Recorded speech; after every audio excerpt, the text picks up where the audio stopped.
with you less than an hour this morning, about 45 minutes. Living for the people.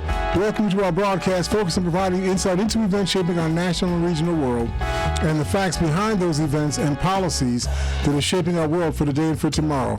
Join us weekly on Mondays, Wednesdays, and Fridays from 9 a.m. to 10 a.m. following in the Goodman's Democracy Now! Program. And of course, you know our program is live, as you can see.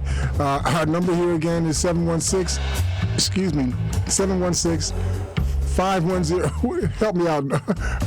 I lost track of my thought. 716-878-5104. There it goes. 716-878-5104. I'm looking at the paper and couldn't make myself see what was on the paper. Yeah, we all got whitewashed by the snow this morning. This is one of those mornings that you learn some life lessons, right? One of the things that I think I learned this morning is the day after Thanksgiving, always get up 45 minutes earlier because you never know. Yeah. And I mean, it's not like we had that much snow. We had about 1 inch of snow. Right, but everything was slow. And you would swear everybody in Erie County just met snow for the first time in their lives. Yep. You know? Yep. Just insane. I'm on the 290 to get to. It wasn't that bad. It was bad, but not bad on the 290. People was driving unnecessarily slow, like 10 miles an hour. Yep. You could have went 30. It wasn't. And some were backing up. No, I don't want to say that. But we're here with Willie H., who does the live stream of the program. Welcome, Willie. Welcome, everybody, to Living for the People with L. Nathan here. Calling 716-878-5104. I know you got to deal with the snow today if you're in Buffalo, but it can be done. It can be done. I just also want you to know that Willie is a poster child for learning that you can't just press a button and turn the radio station on. No. Well, you could. You could. We could just come in here, but then we wouldn't have the streaming. We'd have have static. No, well, we'll have your voice, and that's it. Okay. Well, all right. Well, we won't do that. But listen, I want to take today's program. I'm going to be a little bit, quick in trying to get this concept unfettered. I wanted to name this program Self-Centered Racism at the Root of America's Polarization and the Current Threat to America's Democracy. Hey, Mr. Hare, before you go on, I be getting a lot of, like, what you've been teaching, a lot of way people realize that. You know, I get in the car and they're like, this is wrong. They notice. They notice now. Now, I don't know how long it took them to notice it, but they really notice it. They know that the system is corrupt and wrong. Remember, especially against our people. Remember, in addition to the fundamental proverb that we talk about, that you become what you hear. Right. Add on to that proverb that everyone on earth, right, no matter what country you're in, what state you're in, what party you're in, what religion you're in, everybody on earth operates from one core paradigm, and it's called self-interest. Self-interest, that's correct. People will always do, at the end of the day, what they perceive to be their self-interest. Right. So how does this apply to what you just said? Okay. You've got a body of people among, let's just take Caucasian people, but I'm going to tell you that this occurs under all these other marginalized minority groups as well. Okay. You have a body of people who say, man, we've been here for 245 years.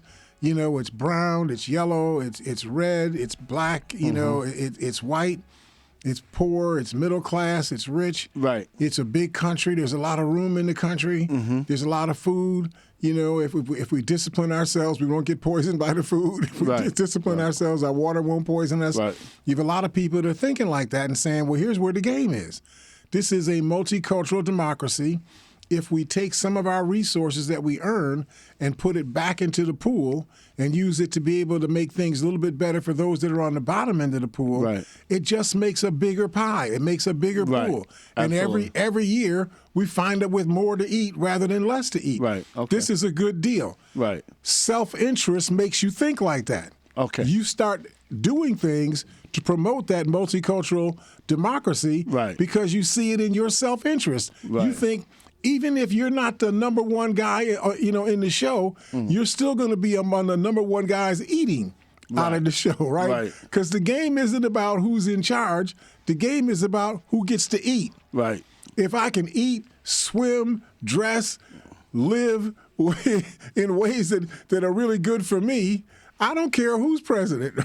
Right. I don't care who's thinks their party is the best party. As long as it results in me having the ability to produce food, clothing, and shelter and other resources for myself and my family consistently over and over and over again, I'm cool with that. Right. Right? So you have that body of white people, just like if you apply that, you have that same body of people amongst black people. Right. There are black people that actually support Donald Trump. I don't know what's going on with their heads. Yeah, they do. I've been asking you to go find some, public welfare. Well, it always have to psychiatrists. come with, once again, selfish money. They feel like, oh, wow, I'm making more money. You hit it right on the head. I heard Bruce Smith. Now he's a homeboy, comes up through the ranks, gets real large at University of Virginia, goes to the Buffalo Bills, gets even much, much, much larger and whatnot, making big time money. And he's feeling it when somebody says, well, you got to give me 15% of that money, for taxes. Right. And he's saying, but, I'm making $10 million a year. Yep, you got to give me 1.5 million of that. Nobody wants to give up that. Where you come down to? Who wants his to mouth give was that so up? poked out he didn't know what to do. Somebody asked him who you support. He said, I'm a Republican. Right. Well, you come down. You was on my brother was on. He was telling us he was a Republican because of money. But that's why there are some black folks for Trump. And I only because of the say money. this, I'm not saying this to diss anybody. I think Bruce Smith was operating out of an intelligent position for him.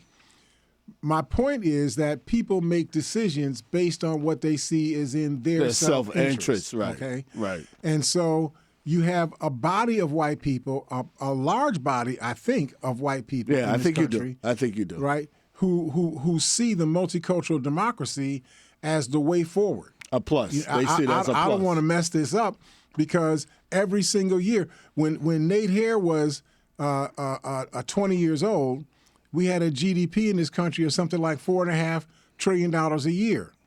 When Nate Hare turned 73 years old, we had a GDP in this country of $32 trillion a year. Multiculturalizing our way all the way along. Right. So that tells me that the multicultural democracy game is what works. If we got some warts, do some things to deal with those warts. Right. But you want to keep the multicultural democracy game because that works for us overall. Overall, because everybody pitches in, everybody gets to share their culture, everybody get benefits from other cultures. And like you said, there's money, and it's everybody kind of comes, everybody eat. In a multicultural democracy, I don't even have to like your culture. Right. I don't have to know anything about your culture. Right. I just have to let you be you. You go do what you do. Right. Just don't mess with me doing with what I'm doing. Right. If you don't go to church and I go to church, don't get in my way about that. Right. And I'm not going to get in your way. If I go to church and you don't go to church, I'm not getting in your way about that. As long as when it gets down to voting, we all work on what the majority of us, can agree on. We build consensus around doing things that are in our collective self-interest. Right. It'll all work out in the wash. Right. That's what we really have to do. But there's another body of people, a large chunk of people amongst white people, a very, very, very smaller group of people amongst black people. Now, I don't have all of the measures on every other color of people. Right. But my point is that there's a large chunk of white people who feel this isn't working out well. We've been, we conquered this country. We took it away from the red people, and we put them on reservations. And if we found some uranium on the reservations, we kicked them off the reservations and put them on another reservation. And we took the uranium. We found some gold over here. We kicked them out of the places where the gold was. So we did that. We wouldn't snatch 14 to 15, maybe 20 million, African people off the continent of Africa, and we use them to grow our tobacco and our rice and our cotton and our wheat and our corn, and then we use them to build our industrial operations, the people to sweep up the metal shavings on the floor and, to do the grunt work. But now we got machines that do the grunt work, and we don't need as many of those people doing that stuff. Right. And then you develop these programs called public assistance to give them a floor of income, so they wouldn't become completely destitute. But I'm starting to feel like I don't care if you're destitute. I don't want to spend any more of my money on you. That's because the people in that group, they think that they want to be on top, but they know that some of the people that are in that prejudice group are also at the bottom, and they're feeling it, that opportunities aren't coming to them as well as they thought they were going to be. Mm-hmm. Probably because they never educated themselves the way that they should have, given the fact that primary and secondary education in the United States is free. Right. And so if you end up being 18 years old and you can't read, a lot of that weight's got to be on you. I mean, that's you. That's lack of trying, okay? Right. Now, there's some people that are limited. You got, Down syndrome, or you got something else going on. So we need to help people like that. But if you got body and soul intact and you can't read, that's because you're not trying. Gotcha. So, Gotcha. You got that body of people. So now you got people in that group of folks that feel like they should be, on top forever because we're the conquerors. Mm-hmm. We're the children of the conquerors. We should be on top forever. Right. And now they're seeing people that used to be on the bottom, and they become Kamala Harris. They become Barack Obama. Yeah. They become Colin Powell. Yeah. So, wait a minute. Something ain't right here. Right. How you all getting charged? We got somebody in the judge, the Supreme Court. And they see it as if when you get a piece of the rock going your way, Barack Obama, that's like you took that piece of the rock from me.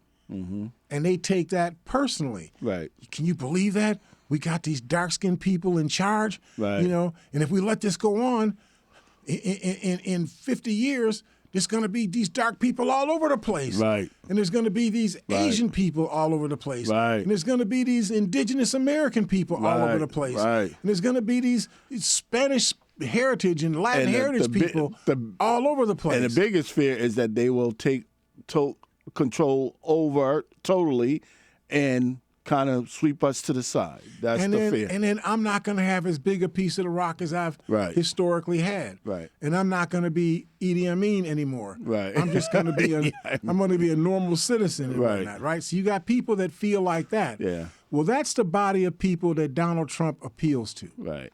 Donald Trump did the math, and he said, there's a lot of different kinds of cuts of political persuasions in the United States. Mm-hmm. But the cut that has the largest slice, it's not the majority of the population, but it's the cut that seems, in Donald Trump's view, to have the largest slice, is the cut of people that are fearful that the United States is turning into a multicultural democracy. These are the people that will also keep me in power, that help me to keep the piece of the pie also. Well, he figures if I appeal to them, even if they're only 35% of the vote, if there's 7 or 8 people running for office and I got 35% of the vote locked in with me because they believe that I'm going to be always in the corner of, their supremacy, then I only got to get 15% of the other 65% for me to be able to win.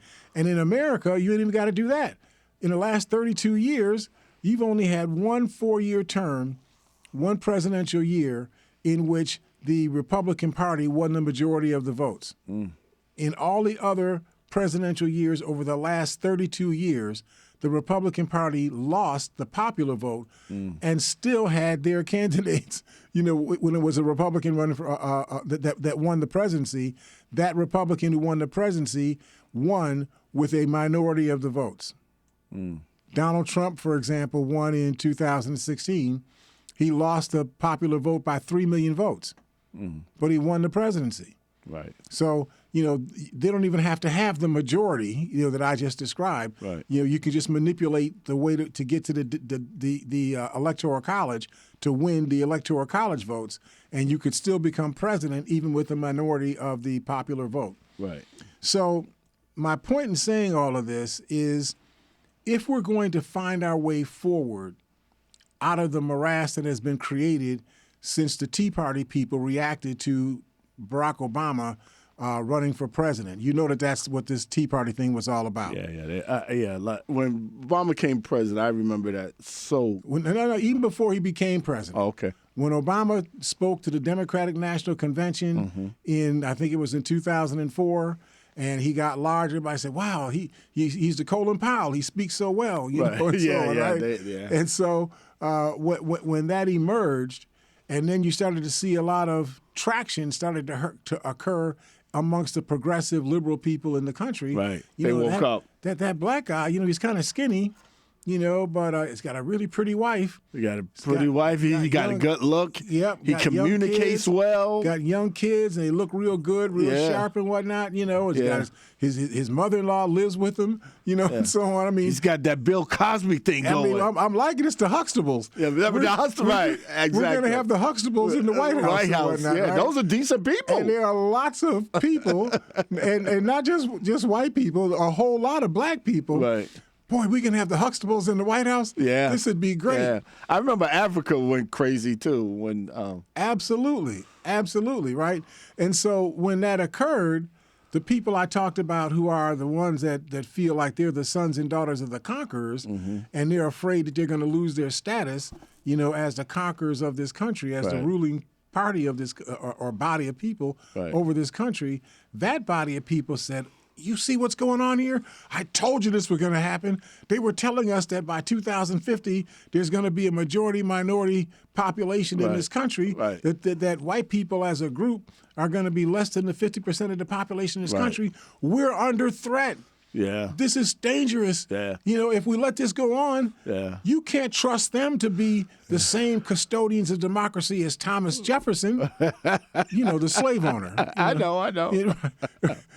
The same kind of, custodian democracy as Benjamin Franklin, as, all these, other folks that were the founders of the, believe it or not, Mr. Hare, and I've learned that from you, they were scared even in the 1700s, probably the 1600s, when they seen the influence of certain black men or black people of color. They've been trying to suppress the African and other minority population in this country ever since they've been here, starting out with the Native Americans. Yeah.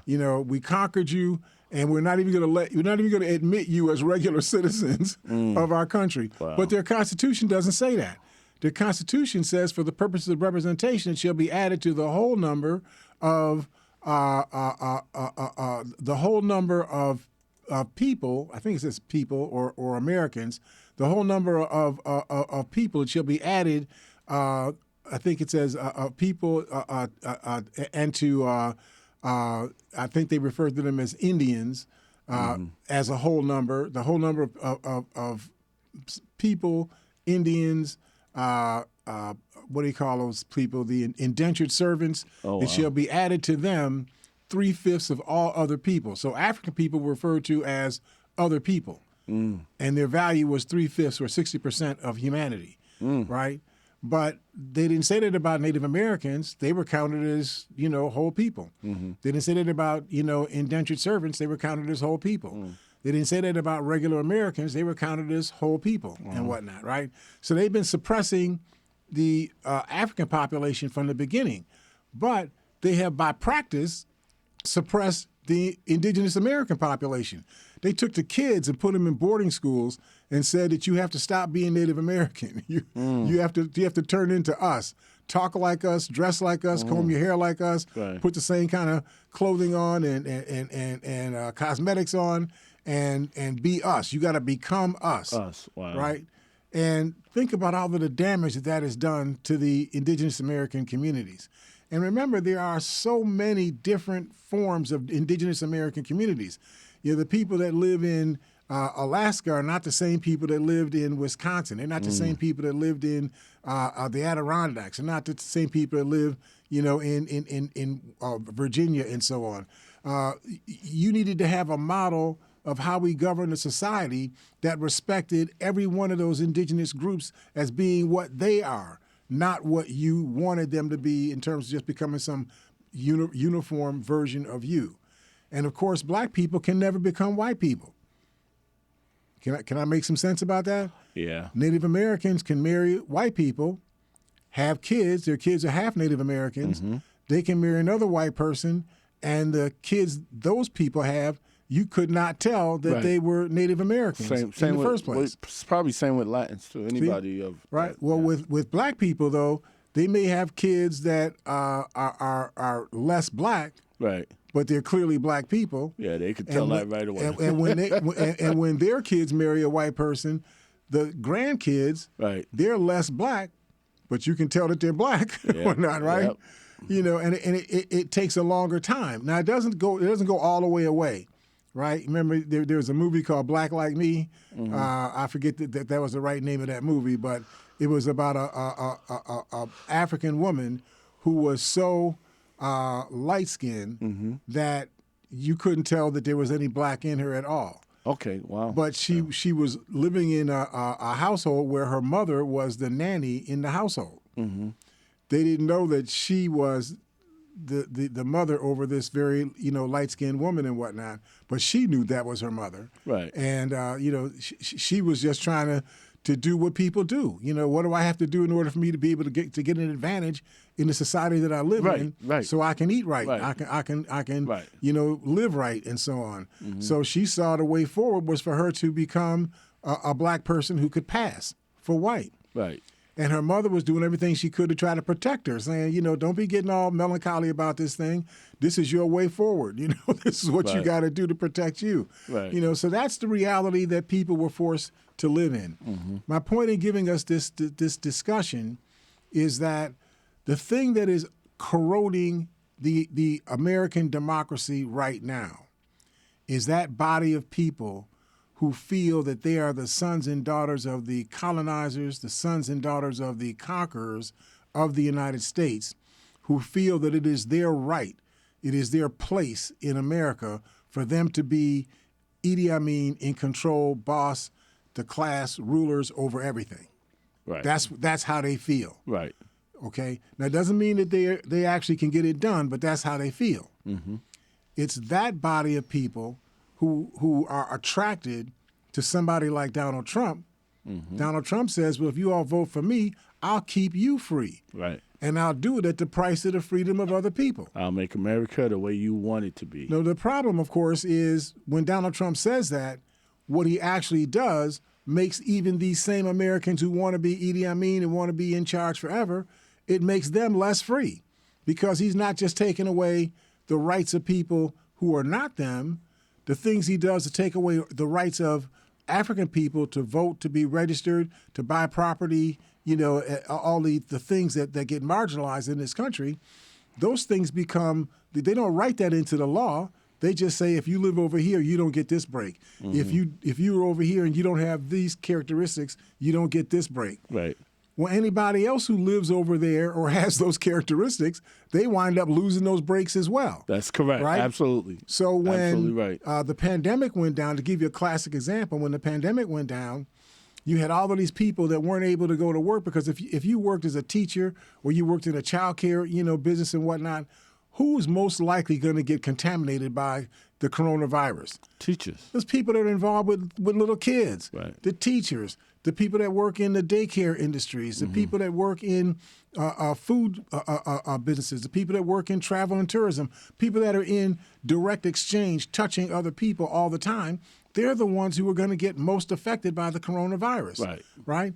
And so a lot of those people got knocked out of their jobs because their jobs had to close down for a period of time to let the virus calm down before they could open these things back up again. Well, that meant a whole lot of women, a much higher percentage of women got knocked out of their jobs than men who got knocked out of their jobs.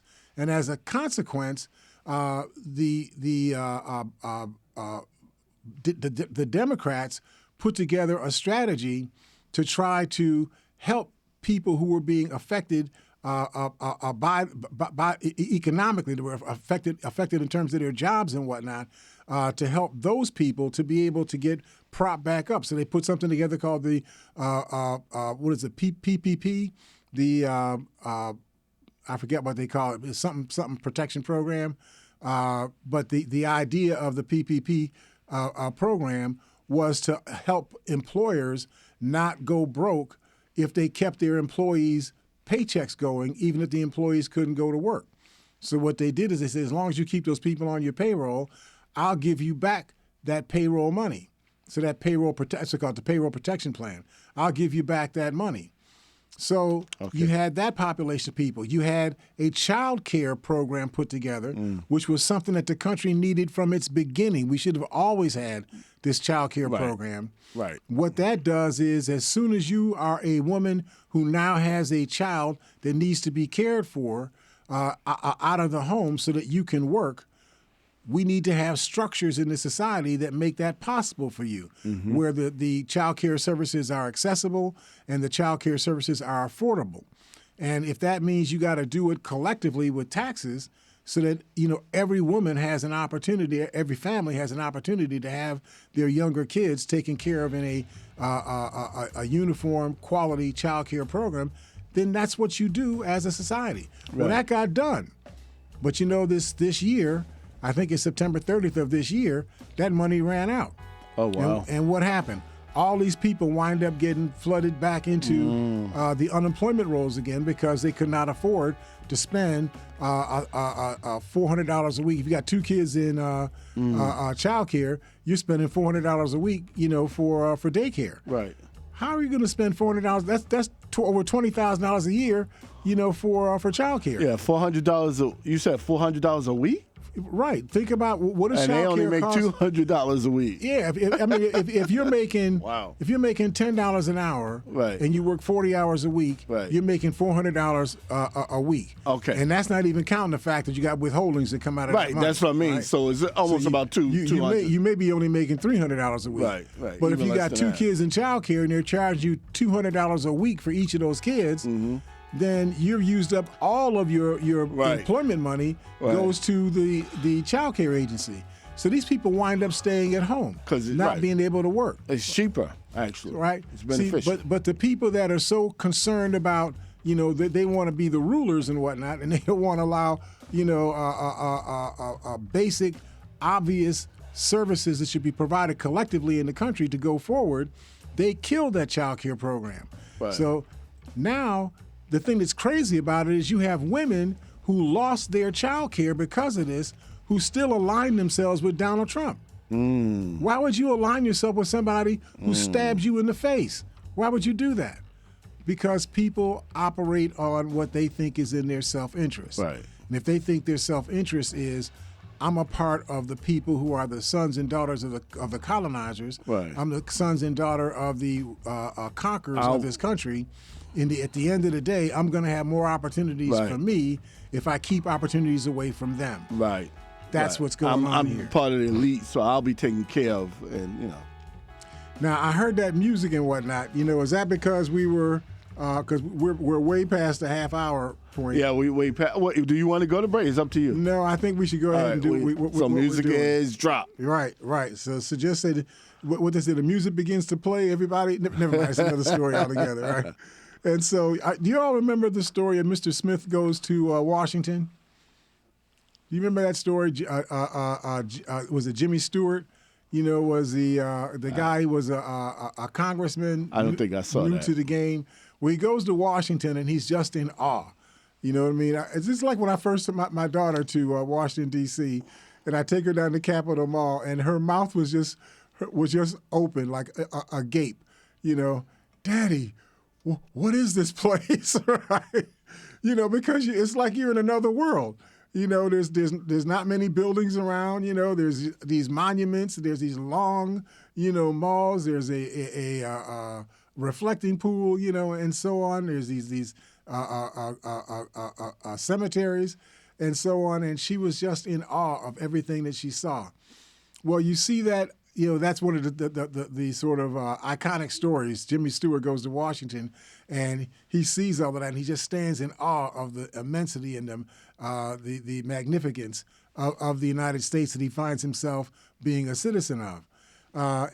But what happens is his idealism gets compromised because he finds himself thinking that he's a son and daughter of the colonizers, but he thought that he was a fair-minded person. And he found out that the other people that were sons and daughters of the colonizers, they weren't fair-minded people, and they weren't playing the same game that he played. He says so.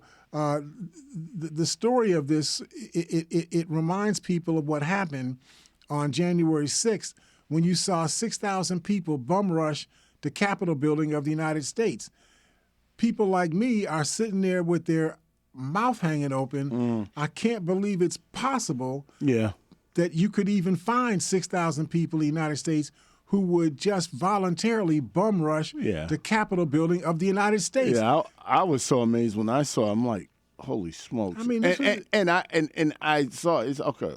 Hold on, is there any black people in there?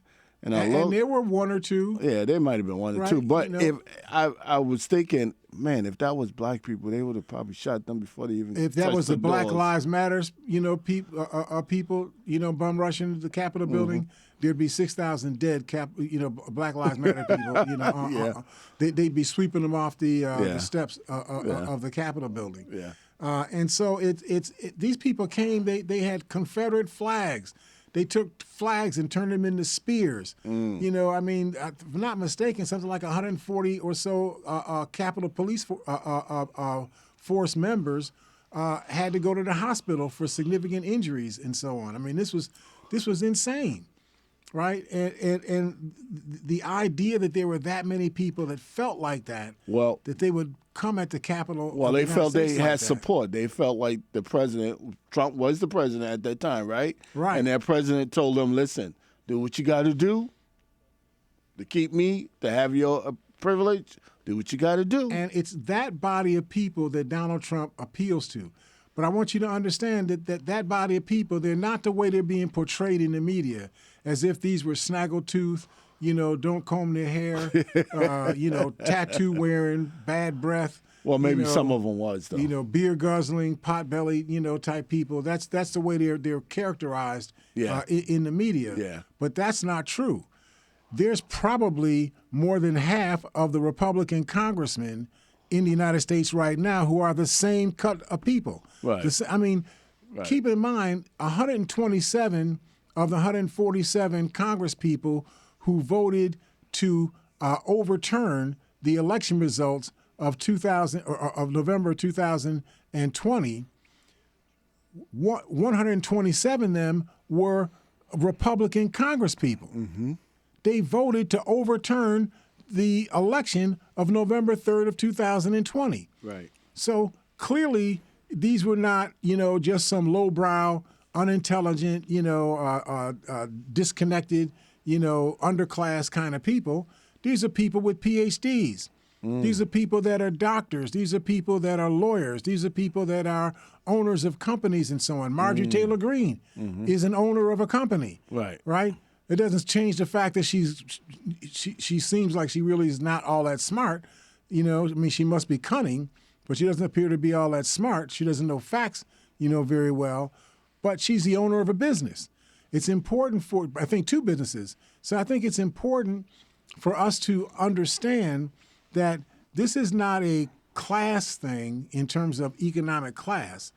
This is a ideological thing. There is a body of people in this country who think that they are entitled to be in control of the United States, that they and the people who look like them come from the same ascendancy or ascendancy, whatever the right word is, inheritance track, that they come from, that they have a right to be in control of the United States, and that they should not have to be bothered with anybody else trying to be in control. So they keep dogging, Barack Obama. Now, I don't want to call him your cousin anymore. It's disparaging.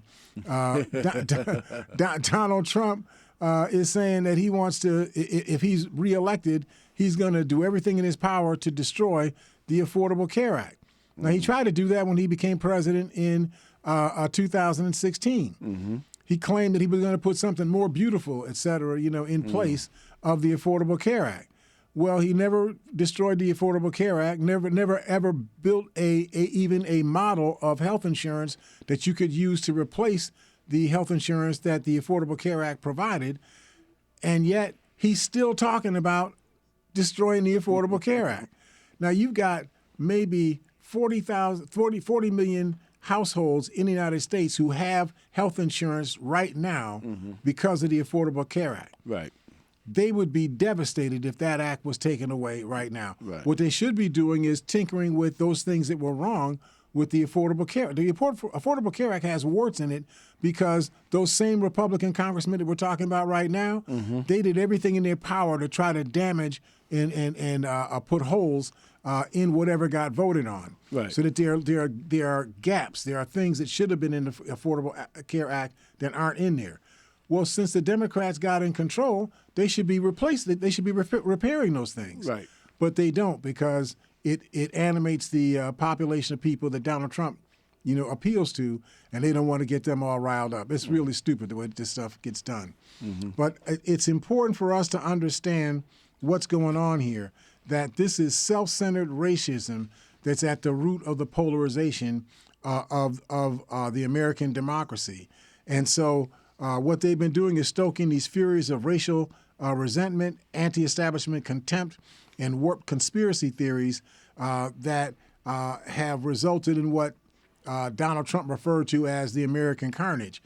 What they're not saying out loud, the media doesn't say out loud, is the American carnage that we are seeing is the result of Donald Trump and the people that vote for Donald Trump. They're the reason for the American carnage.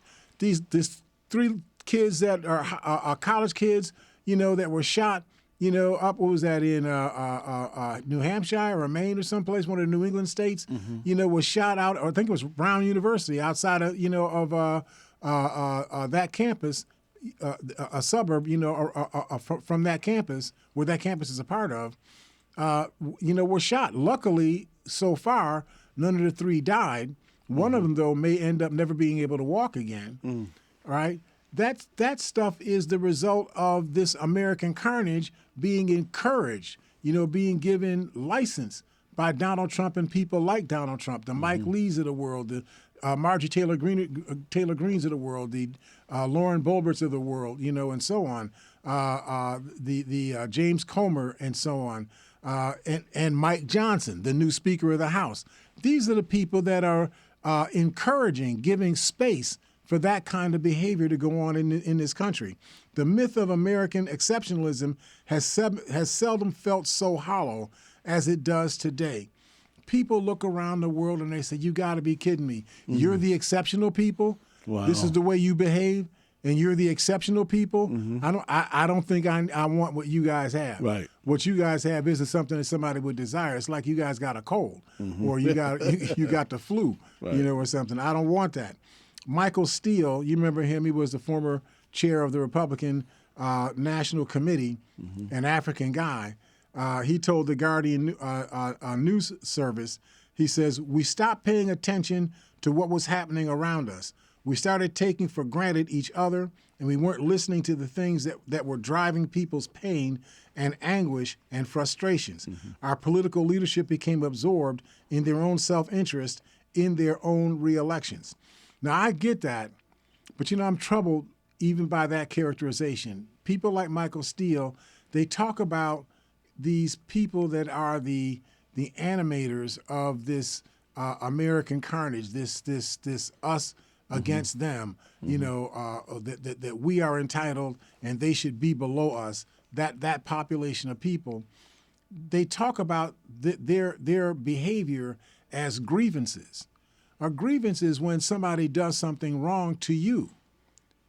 The fact that I grew up and got a college degree and then got a master's degree and then got a PhD and then I got a good job and I got a better job and I got a really, really great job, or I owned a business or I invented something, that's not me taking something from you. That's me just doing something myself out of my own ingenuity, out of my own capability, and so on. Right.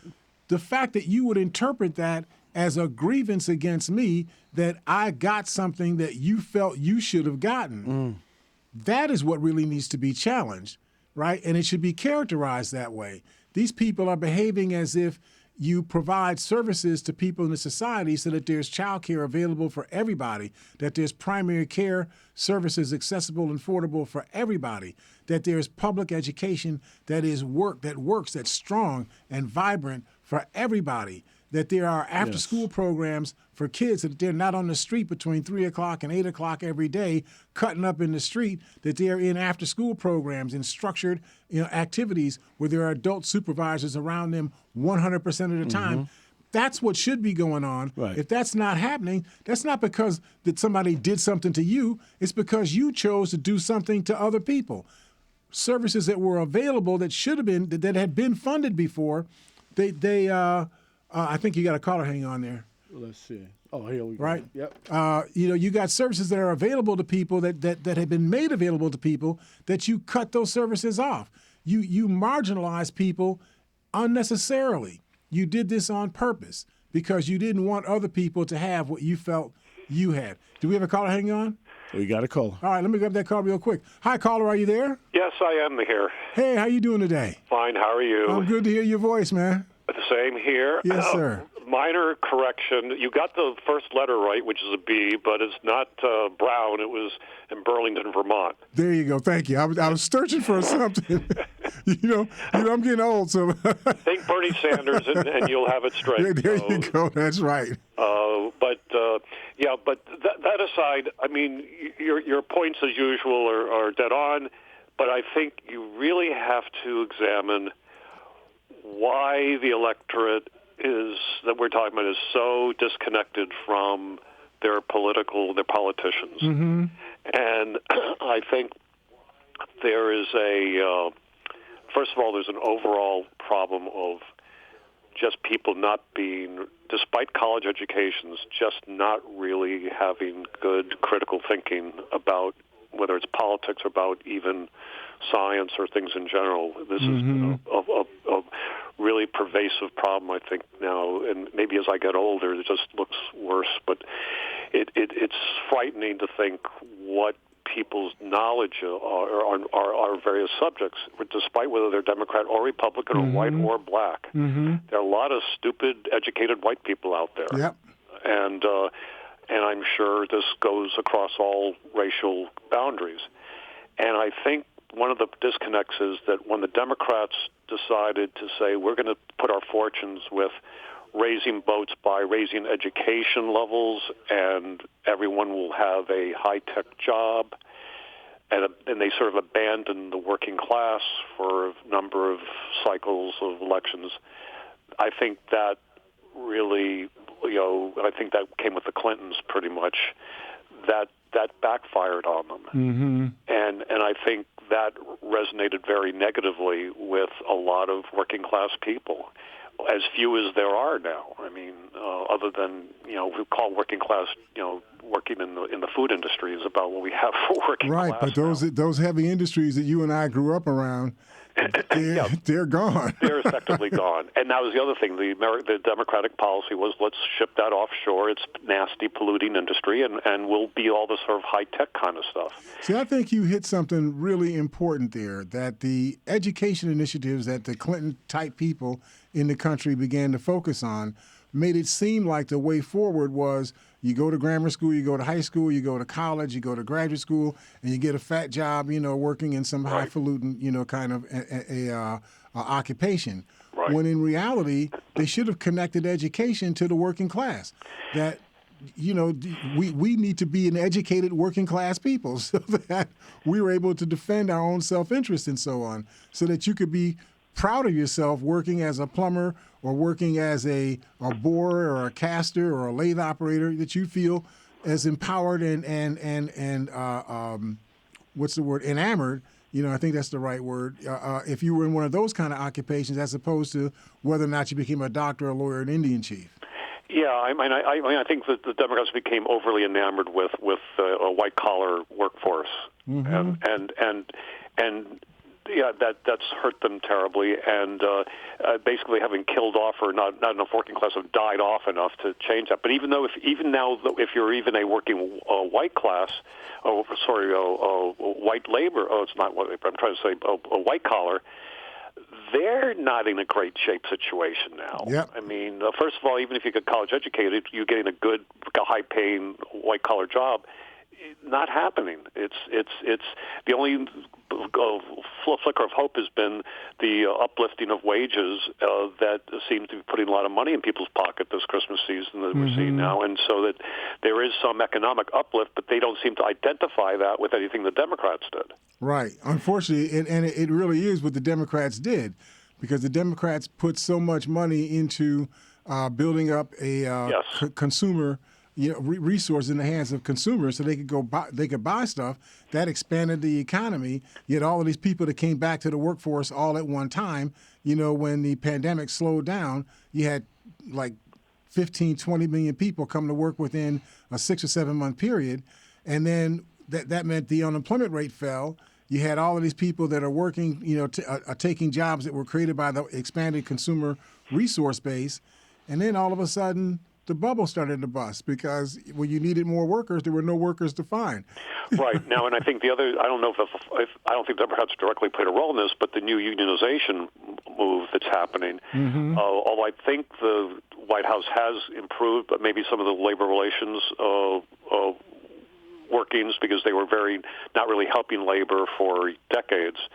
But by and large, I think that happened independent of the Democrats, which is we have a new boost in unionization and union strikes that are actually calling for real gains. And something that you said, I think it's also important. The Democrats take hits for whatever they don't do for labor, but the Republicans don't take any hits for things that either that they don't do or that they do to labor. Well, the Republicans offer this rosier, on crazy world that is more appealing than anything you can say about labor. Labor runs both ways. It can be a dirty word in many and beneficial in others. It has mixed, connotations. Yeah. Because you've got labor. You've got management of big companies. They're continually telling you how awful labor unions are. Right. So it's very hard for the average worker to think that there's any path forward with labor. And that whole thing with the I think it was Starbucks, the coffee place. When you become like a national advocate against Starbucks, and people think of Starbucks as the friendly Giuseppe coffee shop where you get the latte, and whatnot. They don't understand why are you fighting the coffee shop? Yeah. Well, hopefully they got over that. I think they recognize that the Amazons and these big, massive employers are not treating their labor well, and they're taking advantage of it. All of the new high tech things are actually asymmetric warfare in terms of how to scheme and work around existing laws and existing restrictions.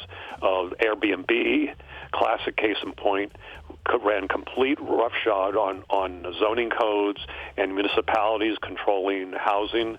So bad that New York City now has effectively banned Airbnb. Wow. In New York City. No kidding. Yep. Wow. Yep, it's bad news because the violations of fire codes, you name it, it's a disaster. And of course, what it's done to housing policy, it's completely driven up normal long-term rental rates. And you and I talked about this housing thing, a couple of years ago when it was the bubble was being created. When they allowed these people to go for 8 million years without paying their rent or paying their mortgages. But they didn't put any money aside to help people pay those mortgages and rents whenever the moratorium was going to end. You knew you were going to have people with $8, $10, $15, $30,000 of back pay or back payments that they owed that they weren't going to be able to pay, and they just let that happen. So what happens is all of a sudden you got 4 to 6 million people on the street that can't get housing. Nobody wants to pick them up and give them other housing because you didn't pay your rent where you were, you didn't pay your mortgage where you were. Why would I rent to you now? Why would I give you a loan, a mortgage loan now? And then those people wound up being in almost public housing, kind of situations.